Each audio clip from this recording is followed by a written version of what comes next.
शांताकारं भुजगशयनं पद्मनाभं सुरेशं विश्वाधारं गगनसदृशं मेघवर्णं शुभांगं लक्ष्मीकान्तं कमलनयनं योगिविरधानगम्यं वंदे विष्णुं भवभयहरं सर्वलोकैकनाथम। ओम विष्णवे नमः।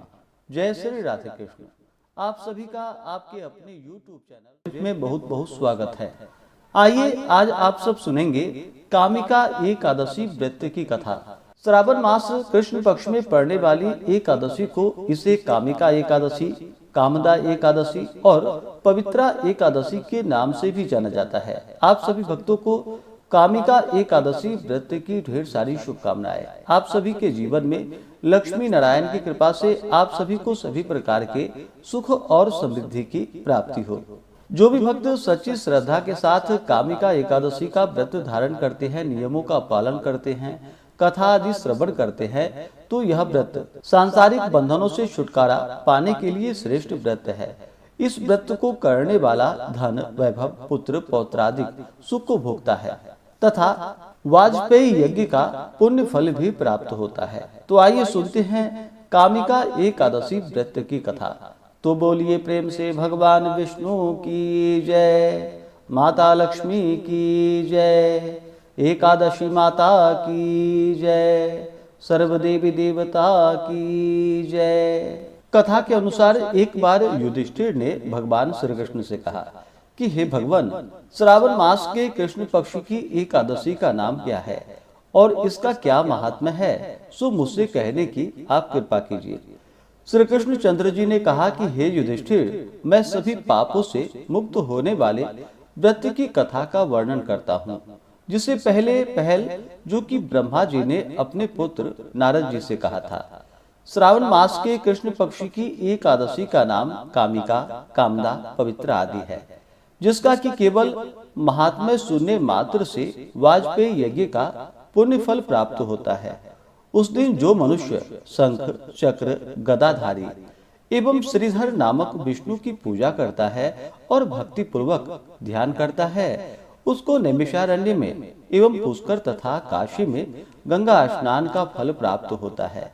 उससे भी अधिक उत्तम फल की प्राप्ति होती है। वह फल इस प्रकार का है कि जो सूर्य ग्रहण के अवसर पर कुरुक्षेत्र में स्नान एवं श्री केदारनाथ जी के दर्शन से भी होना कठिन है।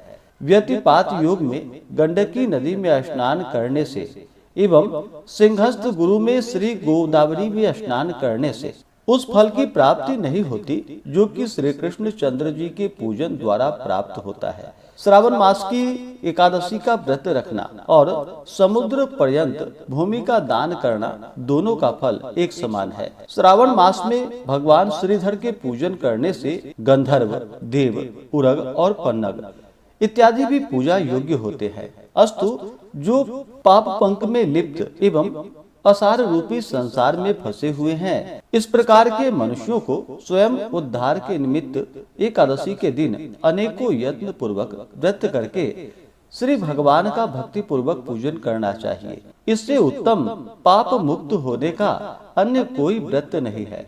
अध्यात्म विद्या जिनको ज्ञात है, उनको जिस जिस फल की प्राप्ति होती है, उस फल की प्राप्ति मनुष्य को कामिका एकादशी का व्रत करके रात्रि में जागरण करने से होता है। कामिका एकादशी के व्रत का ही प्रभाव है जो योगियों ने मुक्ति प्राप्त की। अस्तु सच्चरित्र मनुष्यों को इस व्रत को करना नितांत ही आवश्यक है। एक बार के स्वर्ण दान से या उससे चतुर्गुण चांदी दान करके अथवा रत्न इत्यादि द्वारा पूजा से भगवान उस प्रकार संतुष्ट नहीं होते जितना कि तुलसी पत्र के पूजन करने से संतुष्ट होते हैं। जिन मनुष्यों ने तुलसी मंजरी के द्वारा भगवान की पूजा की है, वे अपने जन्म जन्मांतरों के घोर पापों को भी नष्ट कर डालते हैं। इस प्रकार की तुलसी देवी को शततः प्रणाम है, जिसके केवल दर्शन मात्र एवं स्पर्श से ही समस्त पाप नष्ट होकर शरीर पवित्र हो जाता है। जो मनुष्य एकादशी के दिन भगवान को रात्रि में दीप दान करता है, उसके फल प्राप्ति को चित्रगुप्त भी नहीं समझ सकते। उस दिन जो मनुष्य रात्रि पर्यंत भगवान की प्रतिमा के सम्मुख दीप को जलाया करता है, उसके पितर लोगों को अमृत प्राप्त होता है। घृत एवं तिल से दीपक जलाने वालों को कामिका कामना के प्रभाव द्वारा स्वर्ग लोक की प्राप्ति होती है। इसलिए इस प्रकार के पाप नाशनी नामक एकादशी का व्रत हर मनुष्य को करना उचित है। इसके प्रभाव से अनेकों प्रकार की हत्याएं अर्थात ब्रह्म हत्या, भ्रूण हत्या आदि के जो महान पातक हैं वे शीघ्र छूट जाते हैं और विष्णु लोक की प्राप्ति होती है।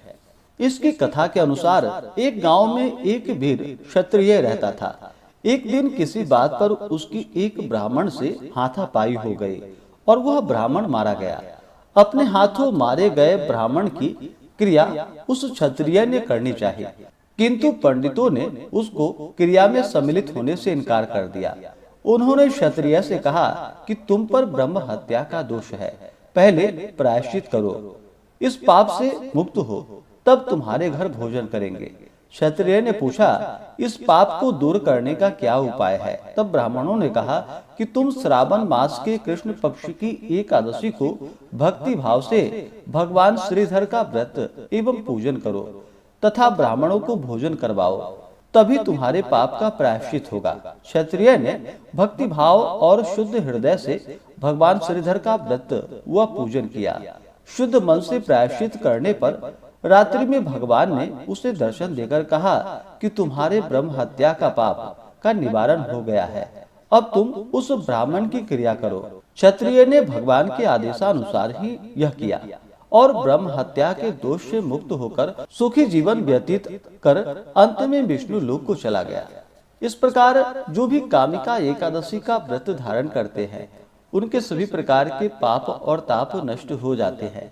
तो बोलिए प्रेम से भगवान विष्णु की जय। इस बार कामिका एकादशी का व्रत जो कि 9 अगस्त 2026 दिन रविवार को पड़ा है।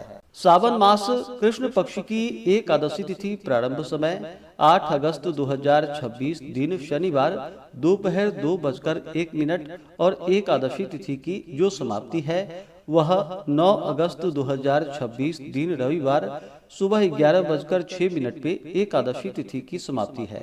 तो सूर्योदय व्यापनी के अनुसार सभी भक्तजन जो कि 9 अगस्त 2026 दिन रविवार को सभी भक्त एकादशी का व्रत धारण करेंगे। व्रत पारण के लिए कहा गया है व्रत का पारण हरिवासर समाप्त होने के बाद और द्वादशी तिथि में ही करनी चाहिए। द्वादशी तिथि का पहला चौथाई हिस्सा हरिवासर का होता है।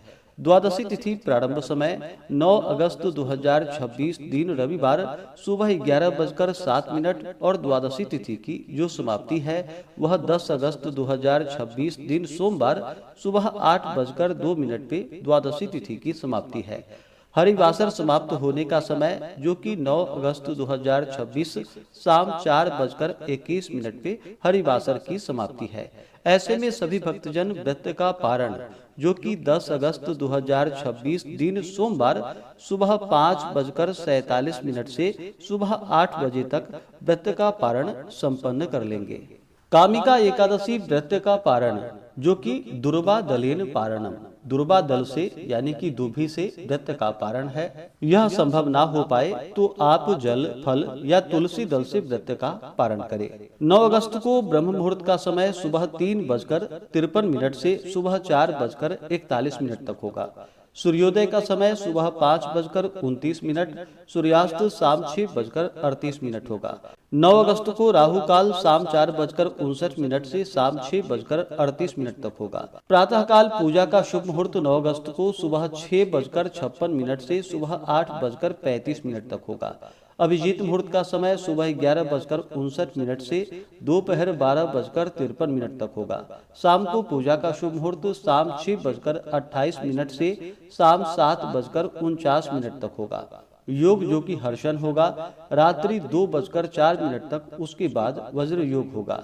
नक्षत्र इस दिन मृगशिरा होगा दोपहर 2:44 तक, उसके बाद आद्रा नक्षत्र होगा। तो आशा करता हूँ कि यह जानकारी आपको अच्छा लगा हो।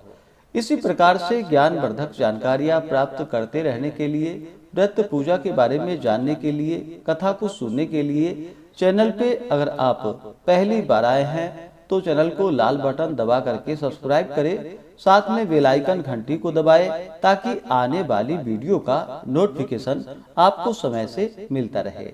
वीडियो को लाइक करें, शेयर करें। सुखी रहें और स्वस्थ रहें। जय श्री राधे कृष्ण। धन्यवाद।